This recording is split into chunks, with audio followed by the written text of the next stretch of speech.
देखा, एक सिपाही के चेहरे पर वही सोने का मुखौटा चिपका हुआ था। वह सिपाही किसी और शक्ति के वश में था। उसकी आंखें लाल हो चुकी थीं और उसकी आवाज डरावनी हो गई थी। अब इस साम्राज्य का मालिक मैं हूं और यह सब खून से सींचकर होगा। सिपाही ने लोहे की जंजीर तोड़ दी और अचानक ऐसी ताकत दिखाने लगा कि कई सिपाही हवा में उछल गए। अकबर हैरान थे, लेकिन बीरबल ने धीरे से कहा, जहांपनाह, यह मुखौटा केवल खून से ही तृप्त होता है। अगर इसे रोका नहीं गया तो पूरा राज्य खतरे में पड़ जाएगा। अकबर ने गुस्से में तलवार खींची, मगर बीरबल ने उनका हाथ पकड़कर रोका और बोला, नहीं जहांपनाह, तलवार से यह शक्ति नहीं रुकेगी।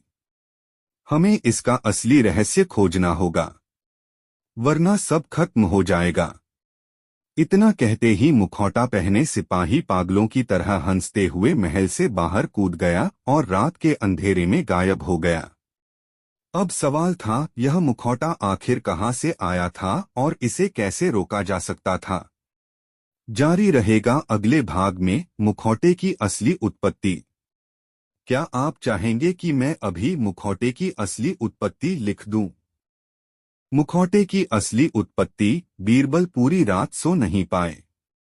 दरबार में खामोशी छाई हुई थी और हर कोई उस मुखौटे वाले सिपाही की तलाश कर रहा था। सुबह होते ही बीरबल ने अकबर से कहा, जहांपनाह, इस रहस्य की जड़ किसी पुराने राज से जुड़ी है। हमें इतिहास की परतें खंगालनी होंगी। अकबर ने तुरंत आदेश दिया और राज्य के पुराने ग्रंथों, शाही रजिस्टरों और किले की तिजोरी में रखी गुप्त किताबें बीरबल के सामने लाई गईं। कई घंटों की खोज के बाद बीरबल को एक बेहद पुराना पांडुलिपि मिली, जिस पर लिखा था, सोने का मुखौटा। यह मुखौटा हजारों साल पहले एक तांत्रिक ने बनाया था, जो अमरत्व पाना चाहता था। उसने देवताओं को चुनौती दी और मानव बलि देकर अपनी शक्तियों को सोने में कैद किया। कहा जाता है कि यह मुखौटा जब किसी इंसान के चेहरे पर लग जाता है तो वह व्यक्ति साधारण नहीं रहता, उसमें तांत्रिक की आत्मा प्रवेश कर जाती है। लेकिन शर्त यह थी कि मुखौटा उतारने के लिए मंत्रशिला की जरूरत होती है, जो सदियों से धरती में कहीं दबा दी गई है।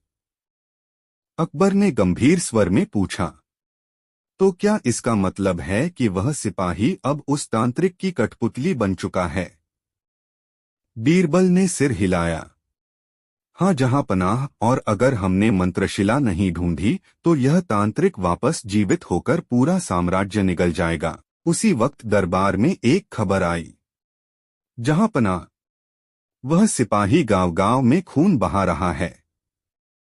लोग कह रहे हैं कि उसका चेहरा अब इंसान का नहीं बल्कि किसी राक्षस का लगने लगा है। अकबर और बीरबल तुरंत सेना लेकर गांव की ओर निकल पड़े। लेकिन जैसे ही वे गांव पहुंचे, पूरा इलाका सन्नाटे में डूबा हुआ था।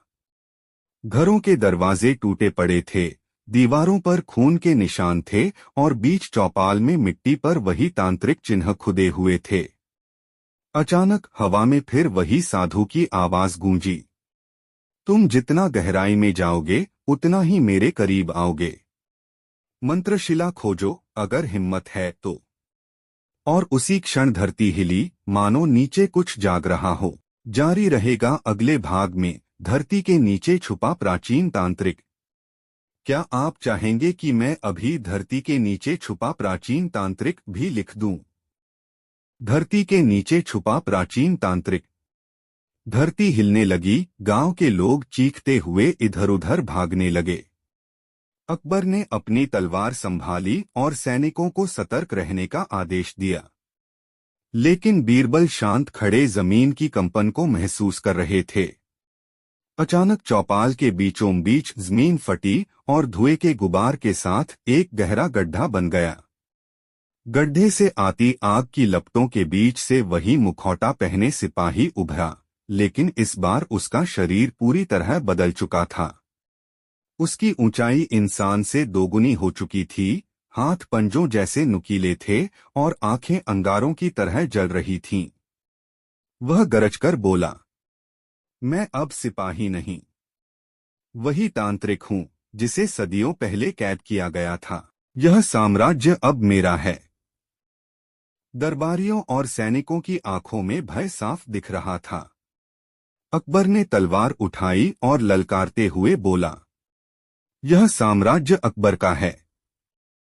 जब तक मैं जिंदा हूं, कोई इसे छीन नहीं सकता। तांत्रिक ने जोरदार ठहाका लगाया और अपने हाथों से आग की लपटें उछालीं। कई सैनिक चीखते हुए गिर पड़े।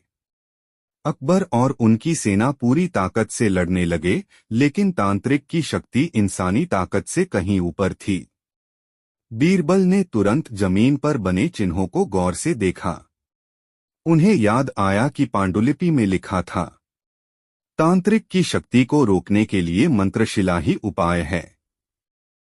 उन्होंने अकबर से कहा, जहांपनाह, तलवार से इसे हराना असंभव है।